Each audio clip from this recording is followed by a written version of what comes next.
Oil palm అంటాం. Oil palm ద్వారా వచ్చే ఆయిల్, దాన్ని పామ్ ఆయిల్ అని కూడా అంటాం. పామ్ ఆయిల్ని చాక్లెట్ల తయారీలో కానీ, బ్రెడ్ తయారు చేయటంలో, చిప్స్ తయారు చేయటంలో, ఇట్లాంటి ఈటబుల్ ఐటమ్స్ తయారు చేయడంలో వాడతారు.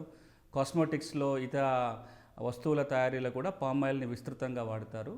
ఈ పామ్ ఆయిల్ పెంపకానికి సంబంధించి, పామ్ ఆయిల్ ప్రాసెసింగ్ సంబంధించి 93లో వచ్చిన ఒక చట్టం ఉంది. ఈ చట్టం గురించి మనం చర్చిద్దాం. దానికంటే ముందుగా తెలంగాణలో palm oil cultivation, palm oil ఎక్కడ సాగు అవుతుందో చూస్తే కేవలం 4 జిల్లాల్లోనే పామ్ ఆయిల్ ఉంది. అది కూడా దాదాపుగా 50,000 ఎకరాల్లోనే సాగు జరుగుతుంది. ఉమ్మడి నల్గొండ జిల్లాలో, ఉమ్మడి ఖమ్మం జిల్లాలో. స్పెసిఫిక్గా అయితే సూర్యాపేట, ఇప్పుడు సూర్యాపేట జిల్లా, నల్గొండ జిల్లా, కొత్తగూడెం జిల్లాలో, ఖమ్మం జిల్లాలో, ఈ 4 చోట్ల మాత్రమే ఈ దాదాపుగా 50,000 ఎకరాల మేరకు పామ్ ఆయిల్ సాగు జరుగుతుంది. ఈ palm oil processing unit Bhadrachalam agency ఏరియాలో, అశ్వరావుపేట దగ్గరలో ఒక 2 ఫ్యాక్టరీస్ ఉన్నాయి, ఈ పామ్ ఆయిల్ని ప్రాసెసింగ్ చేసే ఫ్యాక్టరీలు.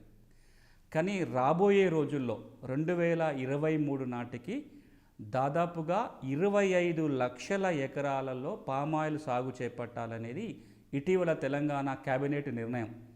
కేంద్ర ప్రభుత్వం కూడా అన్ని రాష్ట్రాలలో పామ్ ఆయిల్ యొక్క సాగుని ప్రోత్సహిస్తుంది. కొంత సబ్సిడీలు కూడా కేంద్రం భరిస్తుంది. దానికి అదనంగా రాష్ట్రం కొంత సబ్సిడీని యాడ్ చేసి రాబోయే 2-3 సంవత్సరాలలో 25 లక్షల ఎకరాలలో పామ్ ఆయిల్ సాగు చేపట్టాలని ఇటీవలనే కేబినెట్ నిర్ణయం.